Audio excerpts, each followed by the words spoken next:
आज हम लोग कैपेसिटर को एक नए कंसेप्ट के तरीके से उसके कॉम्बिनेशन को करेंगे, जिसे कहा जाता है बैलेंस व्हीटस्टोन ब्रिज।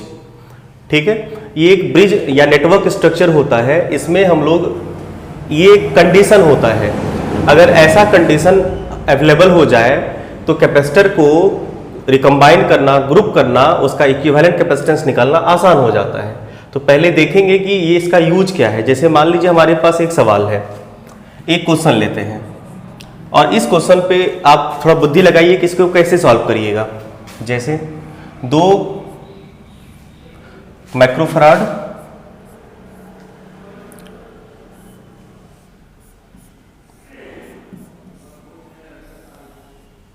ये मान लीजिए 2 माइक्रोफराड है, ये 3 माइक्रोफराड है, ये 6 माइक्रोफराड है और ये मान लो 4 माइक्रोफराड है।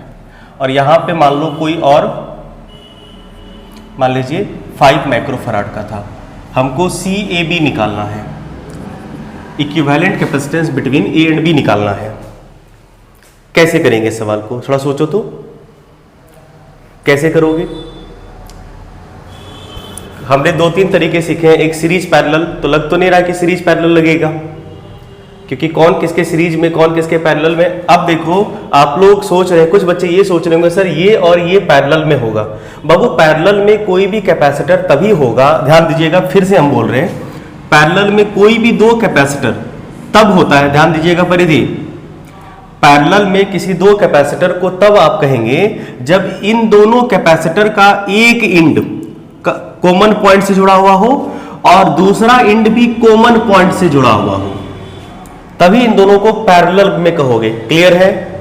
पैरेलल में तभी आप कैपेसिटर को कहेंगे जब जिन कैपेसिटर को आप पैरेलल में कहने वाले हैं, अगर उनका एक इंड किसी एक सिंगल पॉइंट से और अदर इंड भी किसी सिंगल पॉइंट से जुड़ा हुआ होगा। तो जैसे अगर ये कैपेसिटर का एक इंड किसी सिंगल पॉइंट से जुड़ा हुआ है लेकिन अदर इंड किसी अदर पॉइंट से जुड़ा हुआ है, किसी और कैपेसिटर से मान लो ये जुड़ा हुआ है। अब बताओ, ये कैपेसिटर और ये कैपेसिटर कभी भी पैरेलल नहीं होगा। क्यों? क्योंकि इसका दूसरा इंड कॉमन पॉइंट से नहीं जुड़ा हुआ है ना।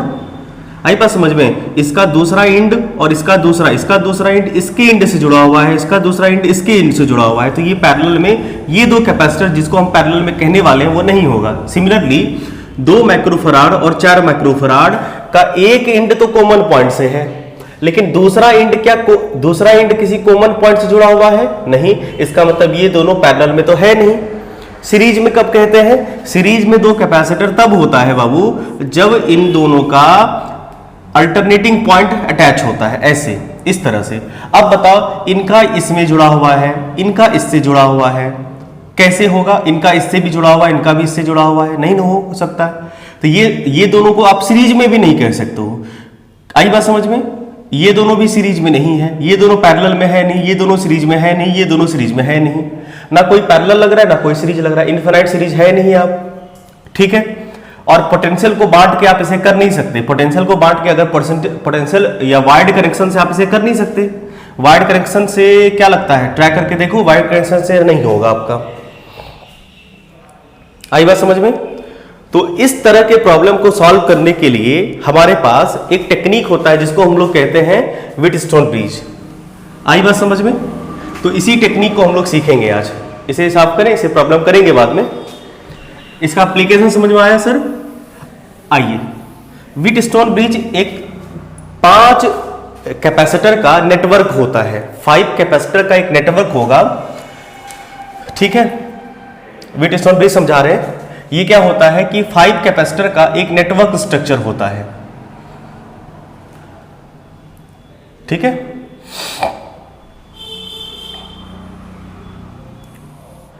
और एक टेक्निक ये है कि अगर कहीं भी आपको कनेक्शन में 5 कैपेसिटर दिख जाए, 5 कैपेसिटर दिख जाए, तो आप ज्यादा चांसेस होते हैं, ज्यादा प्रोबेबिलिटी होती है कि वो व्हीटस्टोन ब्रिज बेस्ड क्वेश्चन होगा।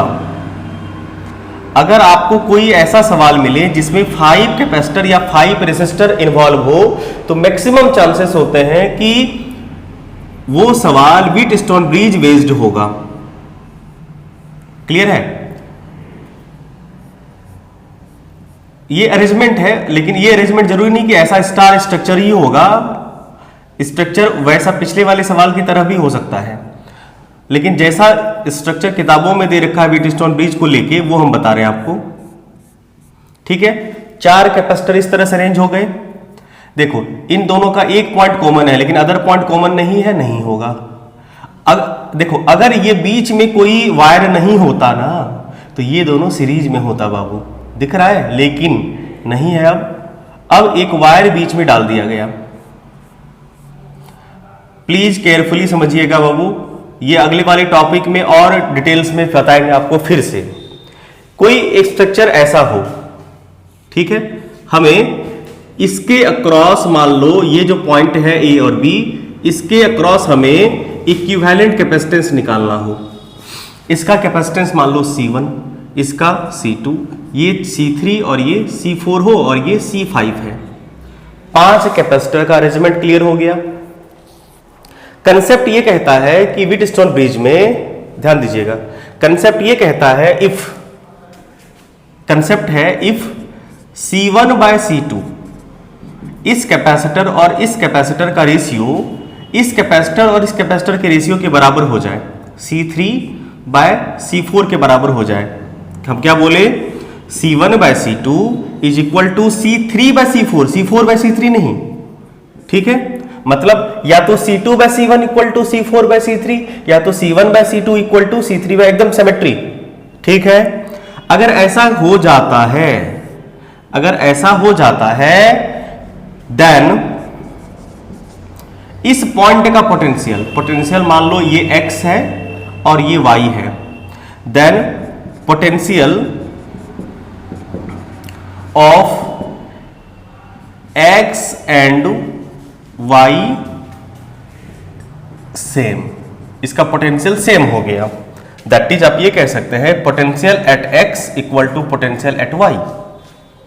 पोटेंशियल सेम होगा तो जैसे ही सेम पोटेंशियल होगा, आपको पता है कि अगर कोई भी कैपेसिटर या कोई भी डिवाइस सेम पोटेंशियल से कनेक्टेड होता है, उसको आउट ऑफ सर्किट कर देते हैं, जिसको शॉर्ट सर्किट कहते हैं, उसको सर्किट से बाहर कर देंगे। तो ये सर्किट से बाहर हो जाएगा। ये वाला जो पॉइंट है, ये वाला जो पॉइंट है कैपेसिटर, ये आउट ऑफ सर्किट हो जाएगा।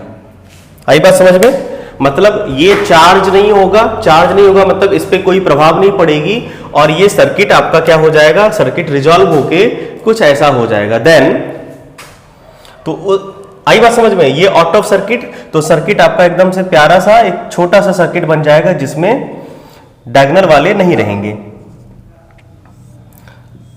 समझ पाए? लेकिन ये तभी होगा जब रेशियो सेम होगा बाबू।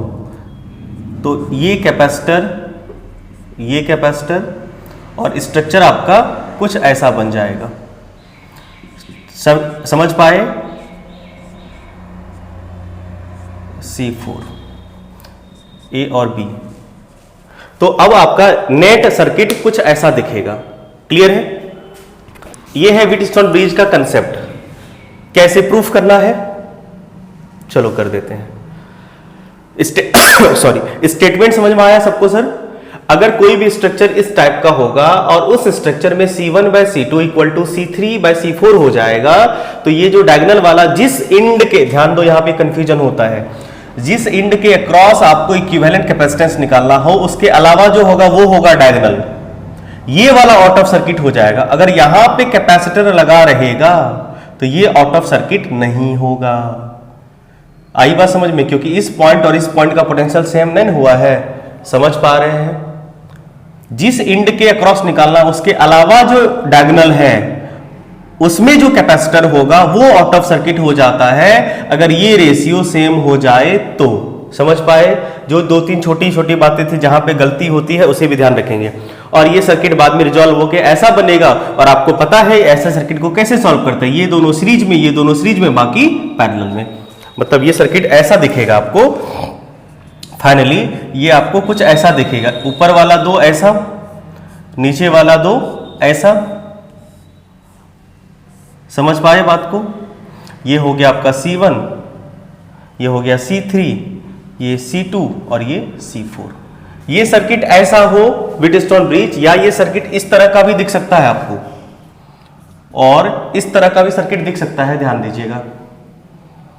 अभी जो हम लोग बनाए थे ना इस तरह का व्हीटस्टोन ब्रिज वाला, ये तो बस लिखने का तरीका है।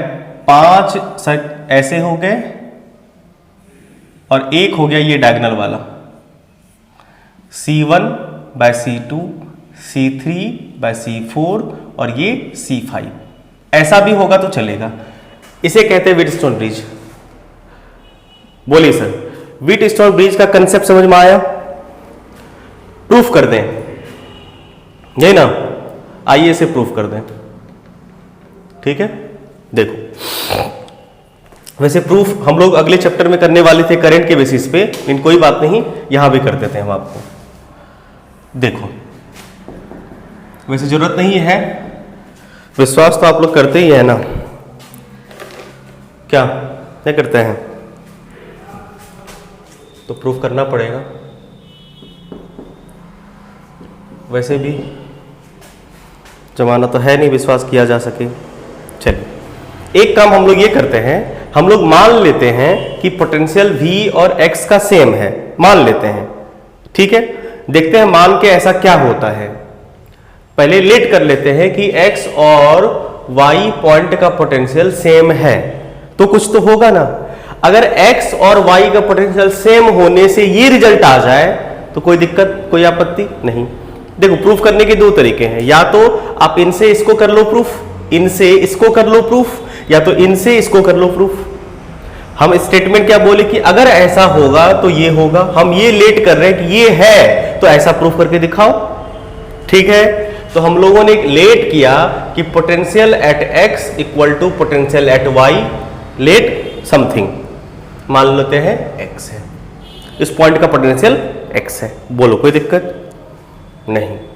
ठीक है, अब आप ये बताइए इसके लिए इक्वेशन क्या लिखेंगे, इस पॉइंट का पोटेंशियल क्या होगा?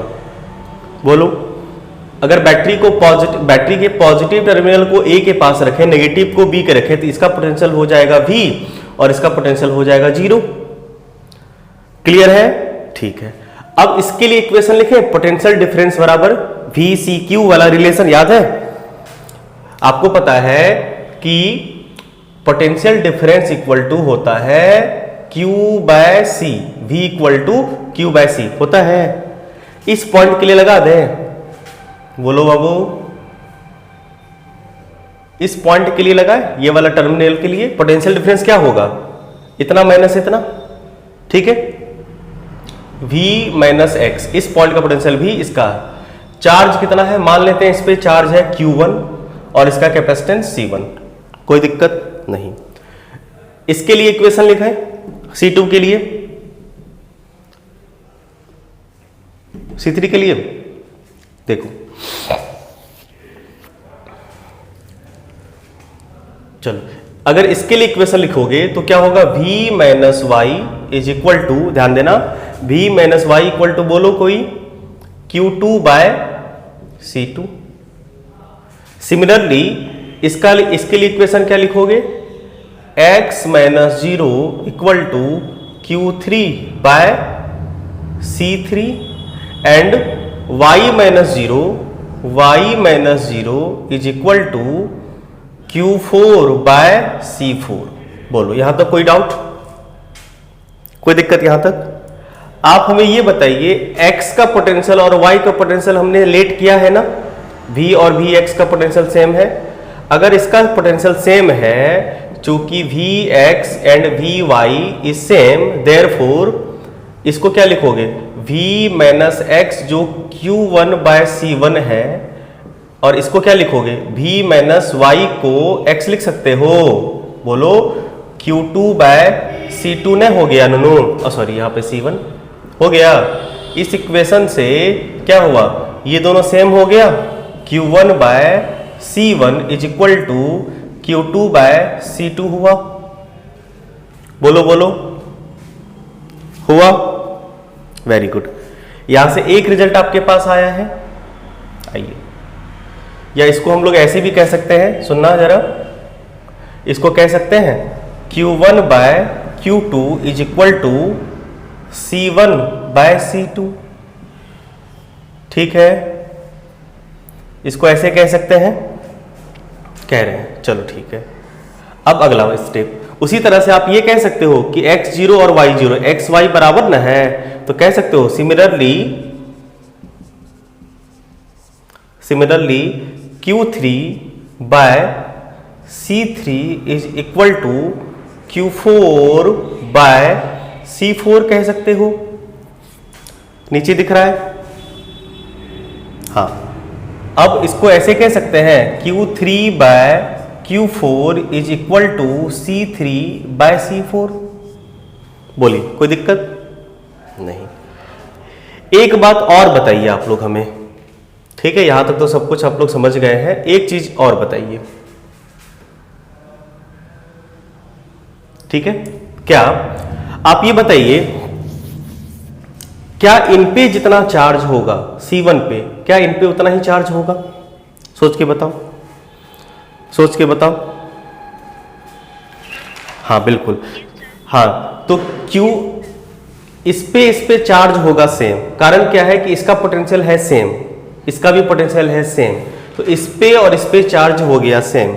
मतलब आप ये कह सकते हैं कि चूंकि Vx Vy के बराबर है, इसीलिए Q1 equal to Q3 and Q2 equal to Q4। तो आप इसे Q3 के प्लेस पे, देयरफॉर Q3 के प्लेस पे Q1 लिख सकते हैं और Q4 के प्लेस पे Q2 लिख सकते हैं, is equal to C3 by C4। इसे इक्वेशन 3 लेट कर लीजिए और इसको इक्वेशन 4 लेट कर लो। बताओ इक्वेशन 3 और 4 क्या कह रहा है? इक्वेशन 3 और 4 ये कह रहा है कि फ्रॉम इक्वेशन 3 एंड 4 ये कह रहा है, देखो Q1 by Q2 C1 by C2, Q1 by Q2 C3 by C3, means C1 by C2 is equal to C3 by C4। ये कब पॉसिबल हो पाया? ये तब न पॉसिबल हो पाया जब Vx Vy के बराबर था, ये तभी ना पॉसिबल हो पाया। आई बात समझ में?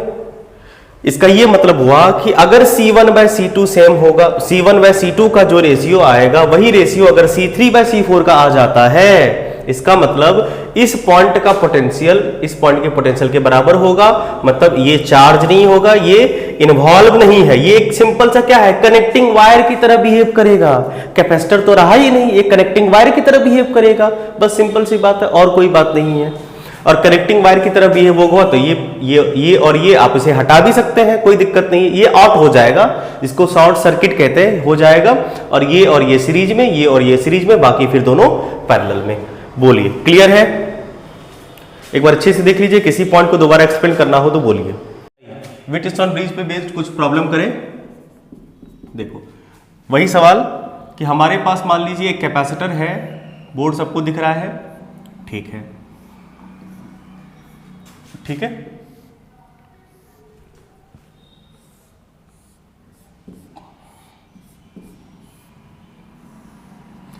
यहां पे 2 माइक्रोफराड, 3 माइक्रोफराड, 4 माइक्रोफराड, 6 माइक्रोफराड, और बीच में एक और कैपेसिटर है जिसका वैल्यू 5 माइक्रोफराड है। आपको इक्विवेलेंट कैपेसिटेंस निकालना है बिटवीन A एंड B। आपको फाइंड करना है C, A and B। Answer बताइए तो सर, आंसर बताइए।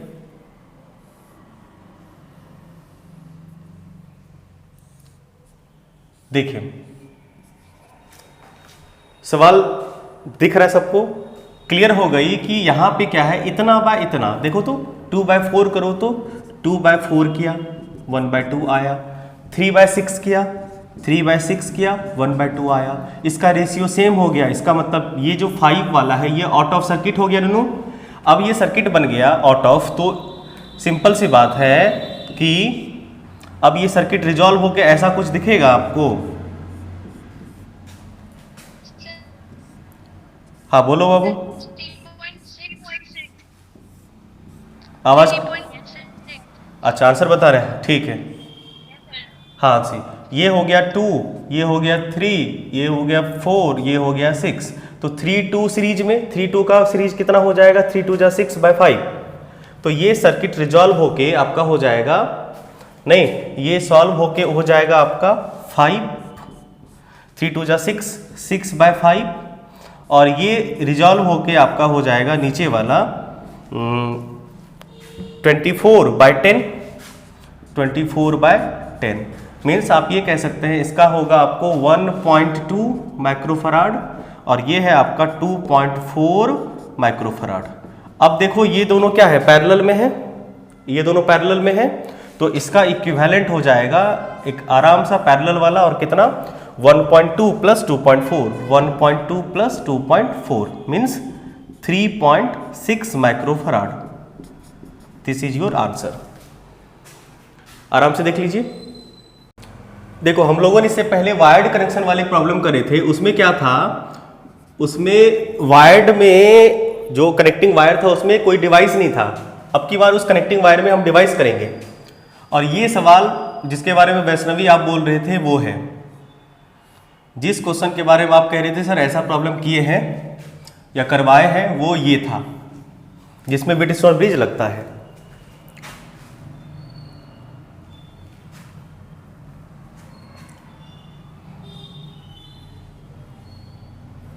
बोर्ड दिख रहा है सबको?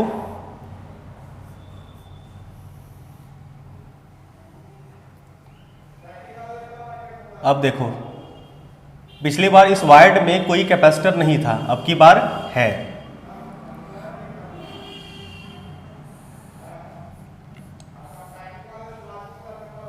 चलिए अब ये B है और ये पॉइंट A है। सुविधा के लिए हम सबका कैपेसिटेंस C कह दिए, C है। आपको फाइंड करना है CAB। ट्राई करिए। देखिए पहले आप पोटेंशियल डिस्ट्रीब्यूट कर दो, इस पॉइंट का पोटेंशियल V करो तो इसका 0 करो। अब ये पॉइंट का पोटेंशियल V नहीं होगा, कुछ और होगा, मान लेते हैं X। इस पॉइंट में डिवाइस आ गया, अब इसका पोटेंशियल भी कुछ और होगा, Y होगा। 4 पोटेंशियल मिल रहे हैं, और जरा काउंट करो तो 1 2 3 4 5, क्या चांसेस हैं? बिल्कुल चांसेस हैं। अगर 5 कैपेसिटर आपको कहीं दिख जाए, 5 कैपेसिटर का अरेंजमेंट, तो पहला चीज आप सोचोगे व्हीटस्टोन ब्रिज। क्लियर है? और 4 डिफरेंट पोटेंशियल भी दिख रहा है आपको, तो 4 पोटेंशियल को आप ऐसे अरेंज करिए, ठीक है? एक V, एक 0, एक X और एक Y। 4 पोटेंशियल मिल रहा है तो ऐसे करिए, ठीक है? चल V और X के बीच देखो, तो V और X के बीच एक है, तो V और X के बीच हम लोगों ने एक कैपेसिटर लगा दिया। V और X के बीच एक कैपेसिटर लगा दिया, C कैपेसिटेंस का।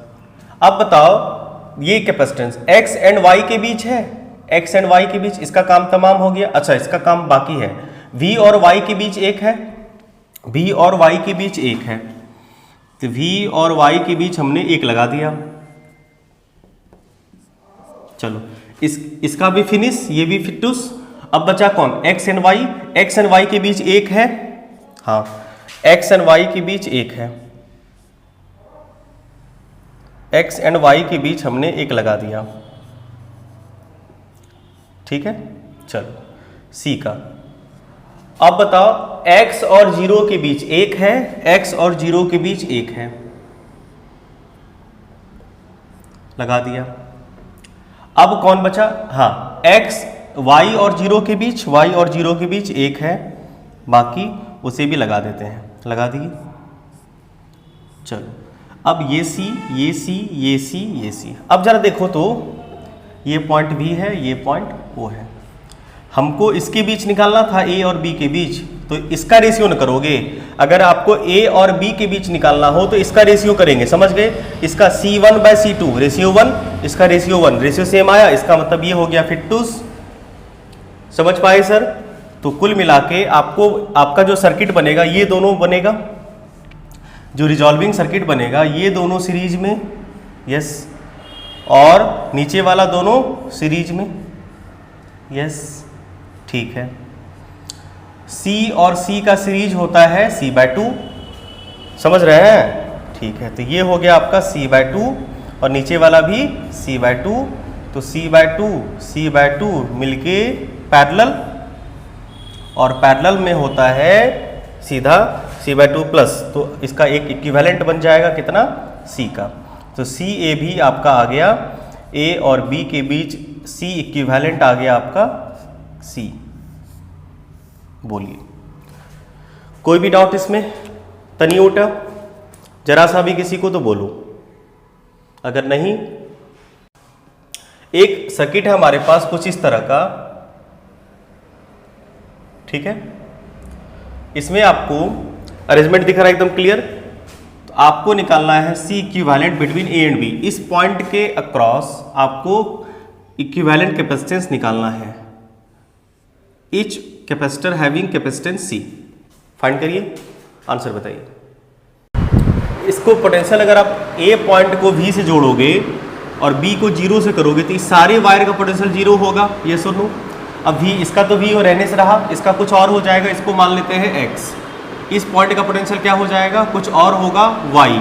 इस पॉइंट का पोटेंशियल क्या होगा, इस पॉइंट का पोटेंशियल देखो, इस वायर का हो जाए, कहाँ पे बाबू, सॉरी, हाँ, इसका भी क्योंकि सेम वायर है, इसका पोटेंशियल हो जाएगा x, और आपको ये 0 हो गया, और इसका मान लो कुछ और y। तो 4 पोटेंशियल आपको दिख रहे हैं एकदम क्लियरली, है ना। इन चारों का क्या करना है आपको, इनको अब आप अरेंज कर लो 4 पोटेंशियल को। विट इज फॉर 4 पोटेंशियल जब भी दिखेगा तो 4 स्टार मारो, ठीक है, और अरेंज करना शुरू करो। इसको V, इसको 0 मानो, तो V और इसको X और इसको Y मानो, समझ रहे हैं। अब किसके बीच कितने कैपेसिटर है लगाना शुरू करो, V और X के बीच। यहाँ पे देखो तो V और X के बीच एक है, इसको लगा दो। V और X के बीच हमने एक कैपेसिटर लगा दिया, ठीक है, V और X के बीच एक कैपेसिटर लगाया। देखो अब बोलो V और Y के बीच एक और है, तो V और Y के बीच लगा दो। बहुत ही खूबसूरत कंसेप्ट है बाबू, एकदम बिल्कुल ही पकड़ में आ गया तो सब खत्म। V और Y के बीच इसका भी काम तमाम। देखो X और Y के बीच एक है, X और Y के बीच एक है, X और Y के बीच एक लगा दिए, X और Y के बीच एक लगा दिए। चलो अब ये वाला भी उड़ गया। V और 0 के बीच एक है, V और 0 के बीच, यहां पे देखो V और 0 के बीच कैसे लगाएंगे, सुनना जरा। V और X के बीच एक लगा दिए। अब V तो यहाँ है, 0 यहाँ है, V और 0 के बीच कैसे लगाओगे, तो V और 0 के बीच या तो इससे लगा दो या तो ऐसे लगा दो, समझ रहे हैं दोनों। V और 0 के बीच ऐसे लगा दीजिए, V और 0 के बीच लगा दिए। अब बताओ V और 0 के बीच वाला खत्म हो गया। ये देखो Y और 0 के बीच, Y और 0 के बीच ये है,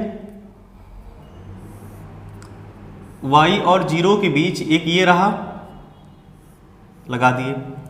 चलो ये वाला भी आउट हो गया, ये वाला भी आउट हो गया। अब X और 0 के बीच बचा, X और 0 के बीच एक बचा, लगा दिए। C देखो जरा, C।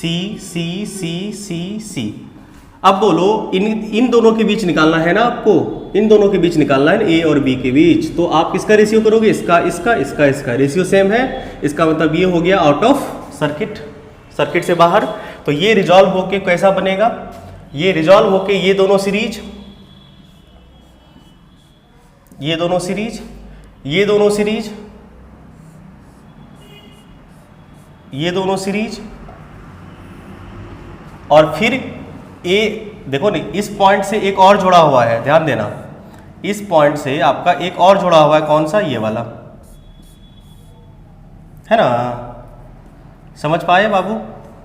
चलो ऐसा ही सर्किट कुछ बना था क्या, अगर सर्किट रिजॉल्व करके बनाओ तो C। अब आप ही बताओ, ये A और ये B, इन दोनों का हो जाएगा कितना, C/2। अगर आप इसको रिजॉल्व करोगे तो ये दोनों सीरीज में ये दोनों मिलके C/2 बनेगा, तो ये बन जाएगा आपका कितना, C/2। ये भी C/2, ये भी C/2, और ये बाकी C।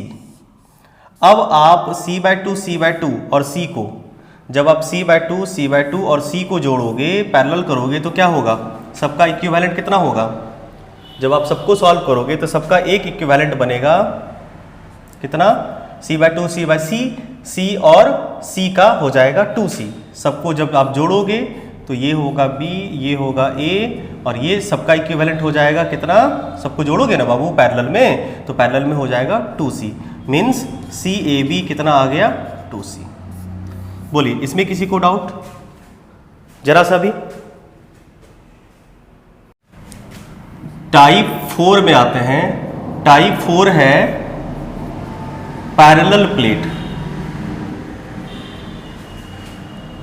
अब देखो, जनरली आपको अगर एक कैपेसिटर चाहिए तो 2 प्लेट की जरूरत पड़ेगी, अगर 2 कैपेसिटर बनाने हो तो 4 प्लेट की जरूरत पड़ेगी, अगर आपको 3 कैपेसिटर बनाने हो तो 6 प्लेट की जरूरत पड़ेगी। क्लियर है, 2 प्लेट से एक कैपेसिटर बनेगा। हमारा एक ऐसा अरेंजमेंट होता है जिसमें हम लोग प्लेट, नंबर ऑफ प्लेट को मिनिमाइज करते हैं। जैसे देखो तो, जैसे मान लो हमने क्या, ये एक प्लेट लिया, ध्यान दो, ये एक प्लेट लिया और ये एक प्लेट, 3 प्लेट लिया हमने। इस 3 प्लेट से 2 कैपेसिटर बनाया जा सकता है। इस 3 प्लेट से 2 कैपेसिटर बना सकते हैं हम लोग, समझ पा रहे हैं। एक कैपेसिटर ये वाला बनेगा, एक ये बनेगा। इस टेक्निक को हम लोग कहते हैं, जैसे अगर हम लोगों ने क्या किया, कितने प्लेट है, हम लोगों ने 2 प्लेट लिया, इसको अगर इससे ज्वाइन कर दें तो एक ऐसे बनेगा और एक ऐसा बनेगा। कुल मिला के मतलब ये हुआ कि नंबर ऑफ प्लेट को मिनिमाइज आप कर सकते हो कैपेसिटर बनाने के लिए इस टेक्निक से। आइए इस पे सवाल कैसे करते हैं वो देखते हैं। देखो, एक प्रॉब्लम लेते हैं।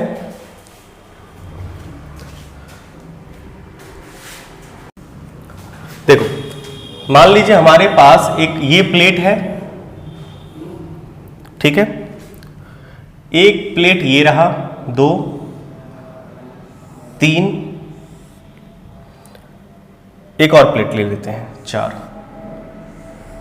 1, 2, 3 कैपेसिटर बनेगा। हालांकि 3 कैपेसिटर बनाने के लिए कुल आपको 6 प्लेट की जरूरत पड़ती, यहां पे 4 प्लेट से ही 3 कैपेसिटर आपका बनेगा। एक काम करते हैं, हम लोगों ने क्या किया, इनके बीच का डिस्टेंस d रखा है, ठीक है, डिस्टेंस हमने d ही रखा है, प्लेट के बीच का डिस्टेंस d। प्लेट एरिया सबका a है, plate area a। Capacitor, parallel plate capacitor अगर बनाने हो तो कंडीशन क्या था, पैरेलल प्लेट एरिया सेम रखना होता है, ठीक है। अब हम लोगों ने किया, इन दोनों को एक वायर से कनेक्ट कर दिया, इन दोनों को, समझ पाए, इन दोनों को हमने एक वायर से कनेक्ट कर दिया और इसे वायर से कनेक्ट करके बैटरी के कुछ टर्मिनल से, इसके वायर करके बैटरी के टर्मिनल से जोड़ दिए। अब देखो, जैसे इसको हम लोगों ने पॉइंट A और इसे पॉइंट B से जोड़ दिया, तो देखो इनके बीच पोटेंशियल डिफरेंस है, इनके बीच है, इनके बीच है, अलग अलग है। इसका मतलब ये एक अरेंजमेंट हो गया कैपेसिटेंस। हमसे पूछा गया कि इक्विवेलेंट कैपेसिटेंस बताएं, इसका आपको फाइंड करना है C equivalent A and B। आपको बनाना नहीं है, आपको समझना है, अरेंजमेंट समझ में आया। चलो अब इसको कैसे बनाते हैं ये समझो। एक बात जरा बताओ हमें, इसमें आपको कितने पोटेंशियल मिल रहे हैं। इस वायर का, इसका पोटेंशियल होगा A, इसका होगा A। इसमें कोई भी डिवाइस, इस प्लेट है ना, इस प्लेट का पोटेंशियल कितना हो जाएगा A, और इस प्लेट का पोटेंशियल कितना हो जाएगा B। अब बताओ इस प्लेट का पोटेंशियल कितना होगा, जितना इस प्लेट का पोटेंशियल होगा क्या उतना ही पोटेंशियल इस प्लेट का होगा, इसमें बोलो या सुनो। इस प्लेट का और इस प्लेट का पोटेंशियल सेम होगा क्योंकि ये वायर से कनेक्टेड है बाबू, तो प्लेट का पोटेंशियल सेम हो गया। इस प्लेट का पोटेंशियल मान लेते हैं x, तो इस प्लेट का भी पोटेंशियल कितना हो जाएगा x। तो 3 पोटेंशियल मिल गए आपको, बोलो, एक A, एक B और एक x। समझ पा रहे, एक मिला आपको A, एक मिला आपको x और एक मिल गया आपको B। ये सुनो, अब आप हमें ये बताइए A और B के बीच, A और X के बीच, A और X के बीच ये एक कैपेसिटर हुआ, ध्यान दो तो, इस पॉइंट का पोटेंशियल ए है ना और इसका एक्स है ना इस प्लेट का, और ए और एक्स के बीच एक कैपेसिटर है, ये एक कैपेसिटर हुआ, दो प्लेट पैरेलल प्लेट कैपेसिटर, तो ए और एक्स के बीच एक कैपेसिटर दिख रहा है, दिख गया। अब देखो ये वाला, ये भी प्लेट, ये प्लेट और ये प्लेट, ये कॉमन प्लेट है ना, इस प्लेट के लिए भी काम करेगा, ये कॉमन प्लेट होता है इसमें एक। तो बताओ ए और एक्स के बीच ये वाला एक और कैपेसिटर है ना, एक कैपेसिटर ये हो गया और एक कैपेसिटर ये भी, इनका पोटेंशियल डिफरेंस क्या है, इस पॉइंट इस प्लेट का पोटेंशियल ए और इस प्लेट का पोटेंशियल एक्स, तो एक और आ जाएगा, बोलो।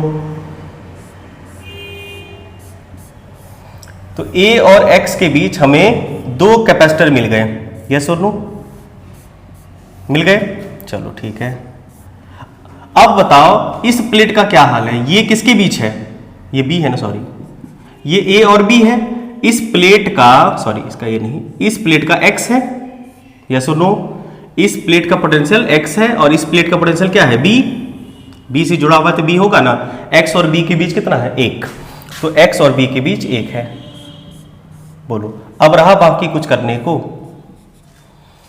अब रहा कुछ करने को नहीं, इसका कैपेसिटेंस सी, सी और सी, सी क्या होगा, इन दोनों को जब आप रिजॉल्व करोगे तो ये C और C पैरेलल में 2C हो जाएगा, तो ये हो जाएगा आपका 2C और ये हो जाएगा C, 2C और C सीरीज में A एंड B के बीच, तो इसका इक्विवेलेंट कितना हो जाएगा, इसका इक्विवेलेंट हो जाएगा C और 2C का, हाँ 2C/3, CAB हो जाएगा 2C/3, 2C/3, this is your answer.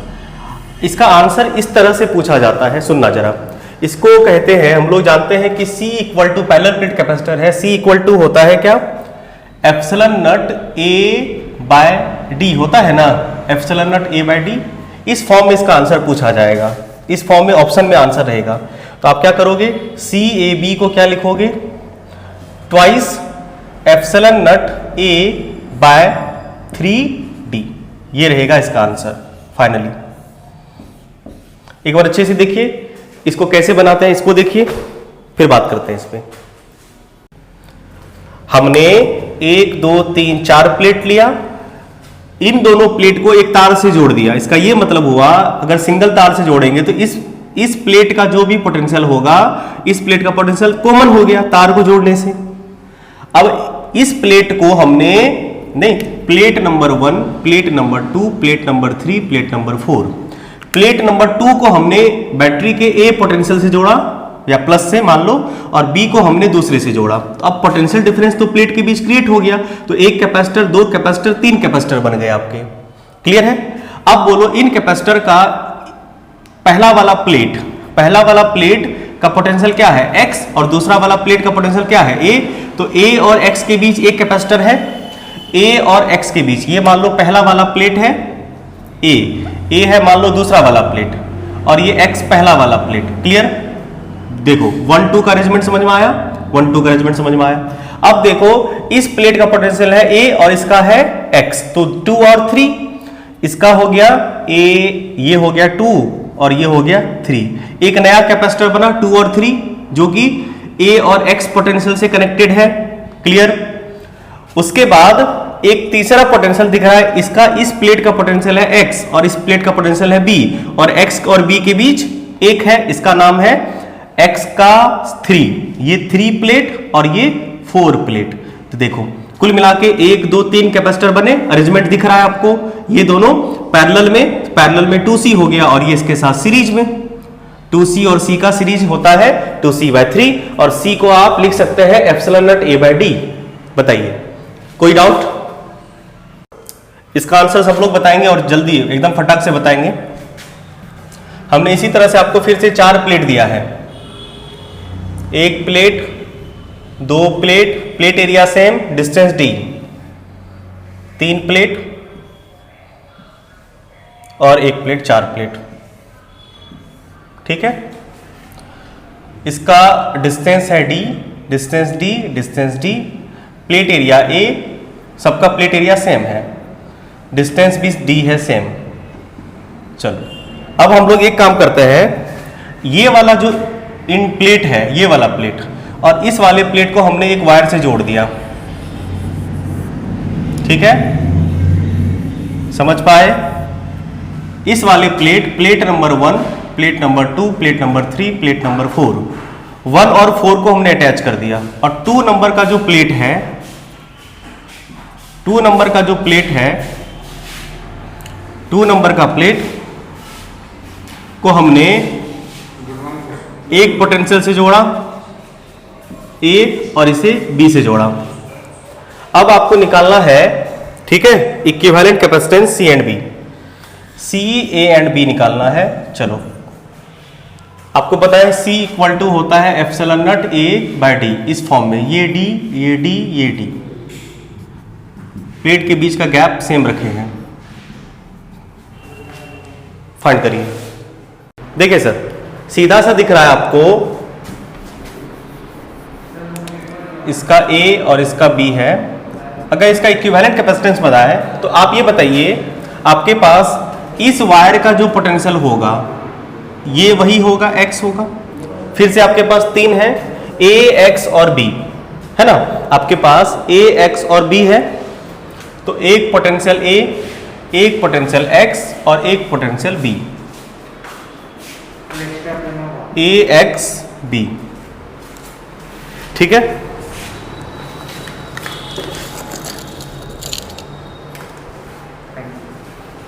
अब बताइए, प्लेट नंबर 1 और 2 किसके बीच है?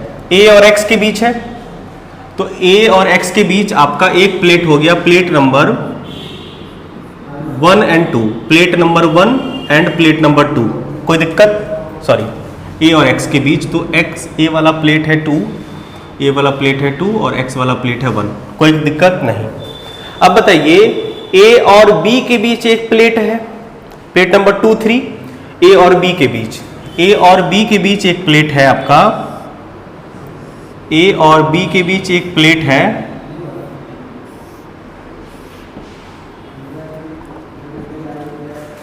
दिख रहा है? A और B के बीच एक प्लेट है आपका, प्लेट नंबर 2, प्लेट नंबर 3, कोई डाउट नहीं।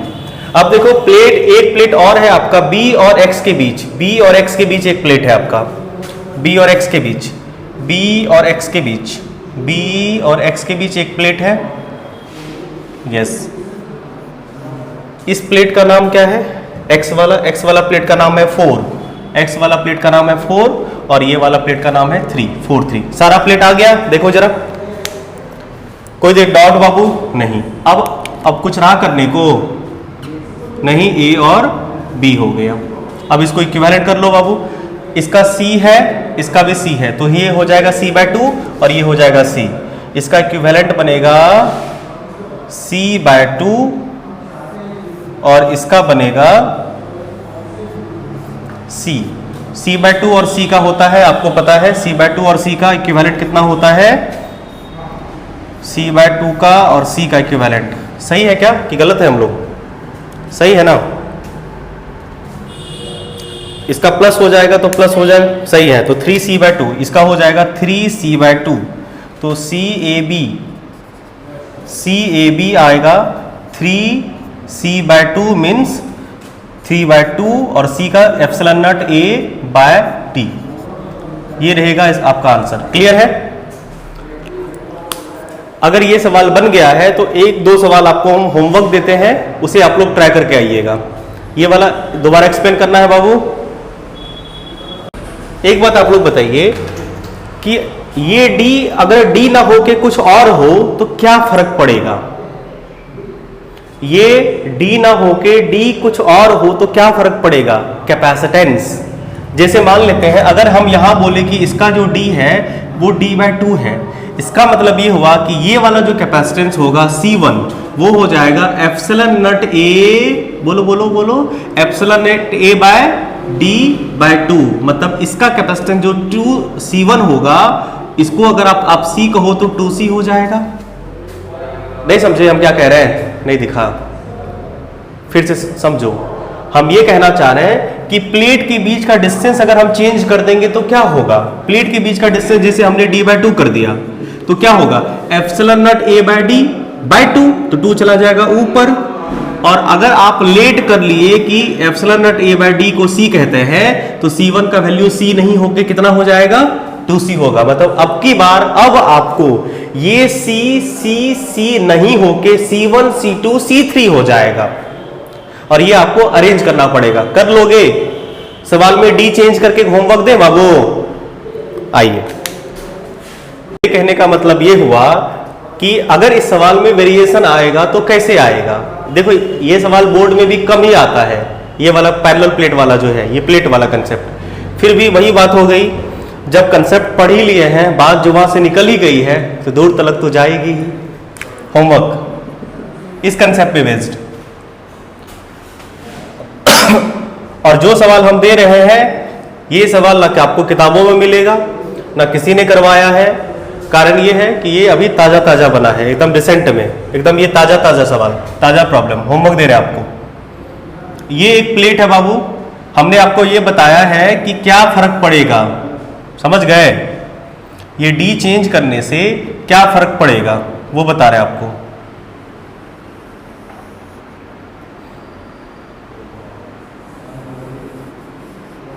चार प्लेट दे दिए हैं, इसको हमने अटैच कर दिया एक वायर से, और ये है A, और इसे हमने कर दिया है B। Plate number 1, plate number 2, plate number 3, plate number 4। कोई डाउट नहीं। एक काम करते हैं, इसके बीच का जो D1 है वो D रहने देते हैं, इसके बीच का जो D2 है वो D बाय 2 कर दिए, और यहाँ जो D3 है वो D ही रहने देते हैं। C equal to epsilon naught A by D लेना है। समझ पा रहे हैं सर? ठीक है, तो आपको फाइंड करना है C equivalent between A and B। ठीक है, इसका सॉल्यूशन सभी लोग व्हाट्सएप करेंगे। एक प्रॉब्लम हुआ, ठीक है। चलो दूसरा प्रॉब्लम नोट करो। दूसरा प्रॉब्लम ये है, आपको हम 1 2 3 4 5 6, एक प्लेट, 2 प्लेट, 3 प्लेट, ज्यादा मेहनत नहीं करेंगे, चिंता मत करो, 4 5 6 प्लेट, मात्र 6 प्लेट दे रहे हैं, ठीक है, कुल मिला के। अब इस 6 प्लेट में से हमने क्या किया, इन दोनों को एक वायर्ड कनेक्शन कर दिया, इस प्लेट को, ठीक है। उसी तरह से और किसको कर दे, इसको कर देते हैं, ठीक है। इसको हमने कनेक्शन कर दिया, ठीक है बाबू। प्लेट नंबर 1, प्लेट नंबर 2, 3, 4, 5, 6, और बाकी जो 2 प्लेट बचे हैं, इसको A और इसे B से कनेक्ट कर दिए। आपको क्या निकालना है, हाँ, डिस्टेंस D, इसमें आपके साथ नाइंसाफी नहीं करते हैं, D ही रहने देते हैं। इसमें भी आपको फाइंड करना है C equivalent A and B। कितना खूबसूरत क्वेश्चन लग रहा है, आहा। बनाइए आप लोग सुंदर से, एकदम अच्छे से मन से बनाइए। मिलते हैं हम लोग कल इसी सवाल के साथ, सॉल्यूशन सभी लोग व्हाट्सएप करेंगे। आज के लिए इतना ही, धन्यवाद।